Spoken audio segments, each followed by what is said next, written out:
Monique Selden-Riley of the School of STEM at our Springfield Technical Community College presents her honors project. I am Dr. Kelson Etienne Modeste, a member of the faculty of the Department of Biology at Springfield Technical Community College. It has been an honor to both sponsor and work with Monique on this study. Here is Monique. Thank you, Dr. Etienne Modeste, for that amazing introduction. Hello, everyone. My name is Monique Selden-Riley, and today I'm going to present my honors project that I've done in my A&P class through Springfield Technical Community College. The title of my project is UBI: The Physiological Implications of Black Mental Health Disparities. Mental health disparities are avoidable differences that are present in all aspects of the mental health field.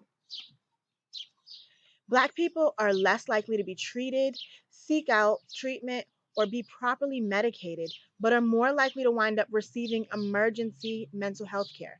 That is why I would like to go over mental health disparities in the Black community, physiological implications of mental health disparities in the Black community, and combating the UBI or negating factor. And then I would like to close this.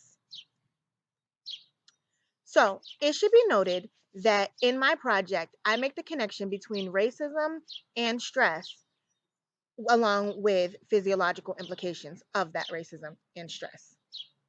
So to start, I highlight two aspects of racism: systematic racism as well as internalized racism. Systematic racism, or institutionalized racism, is a form of racial discrimination by which both state and non state institutions discriminate through practices and policies on the basis of race. My project looks at three areas in which this is effective: Black resilience, which is the notion that Black people can withstand more pain than other races; access issues, understanding that there are barriers to resources that can prevent mental health care; and lack of representation. So there are not enough mental health care providers with a shared identity or experience as the Black people that they serve. Internalized racism, on the other hand, is the inclusion of the racist stereotypes, values, and images and ideologies perpetuated by a European American dominant society about one's racial groups, which then leads to feelings of self doubt or disgust or disrespect for your own race or your own self. With this, I look at low mental health literacy. So, the understanding that there's a lack of positive exposure to mental health treatment in the Black community, which results in not understanding the process or the benefits of mental health treatment, and also a general underlying fear of being vulnerable. There's also faith in non evidence based treatment.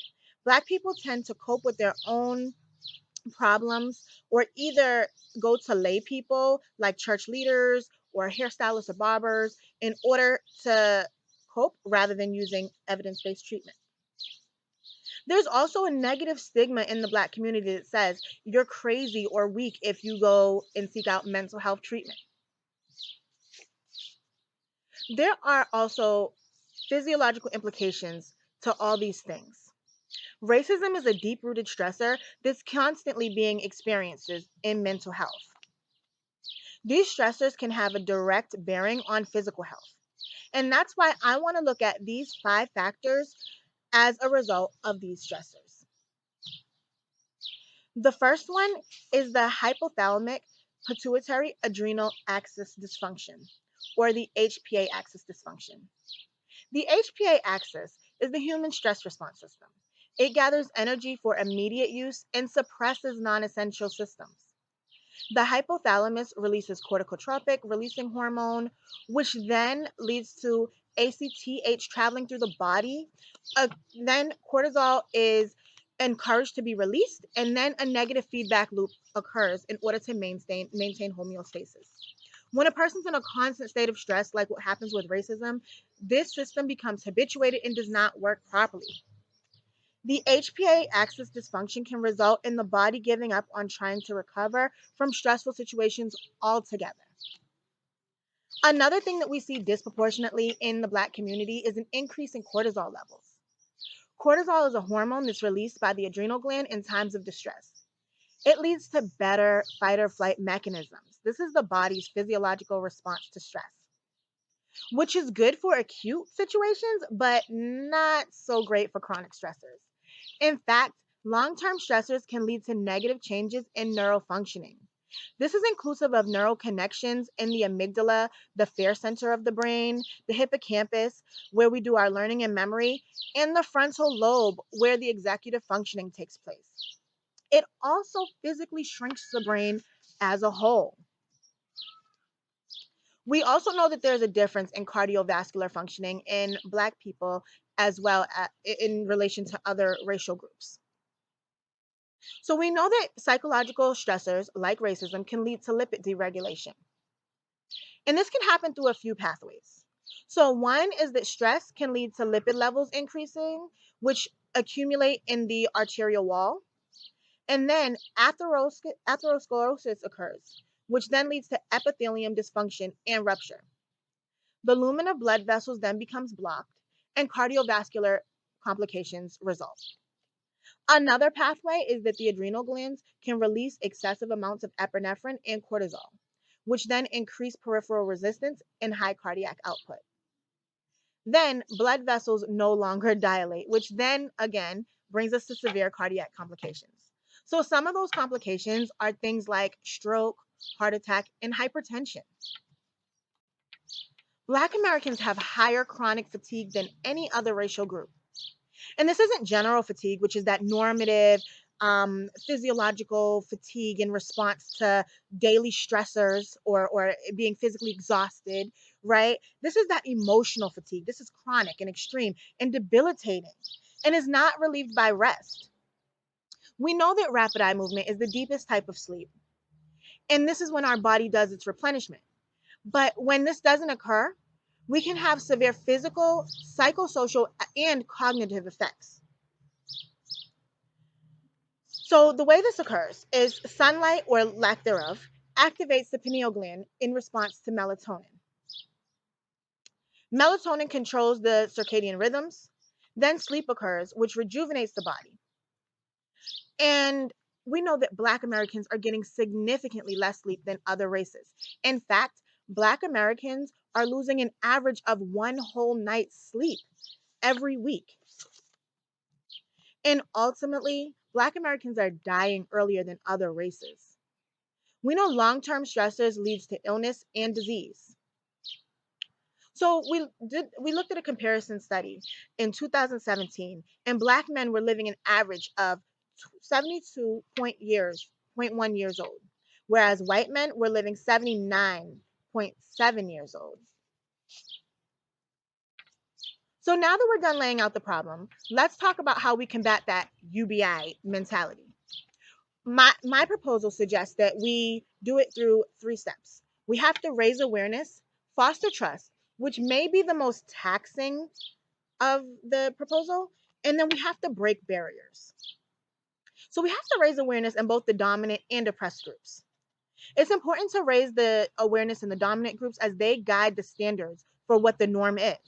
They need to understand that Black people's pain tolerance is not higher. There are issues that are real, and they are in regards to access. And representation is not occurring on the level that it should within the Black community.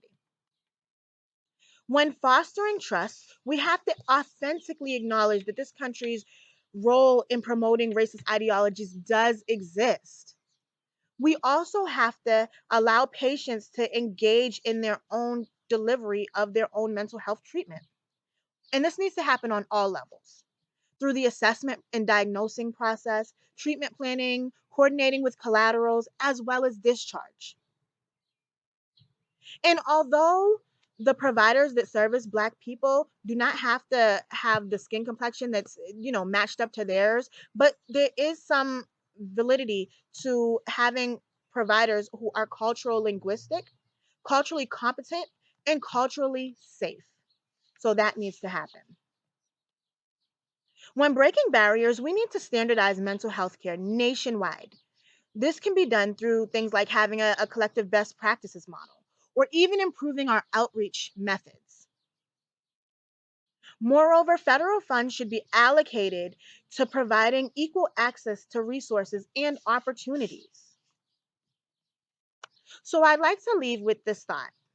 Although this investigation was completed using archival research as well as state and federal websites, the motivators of the directions that this work has taken was based on mental health and medical professionals' interviews.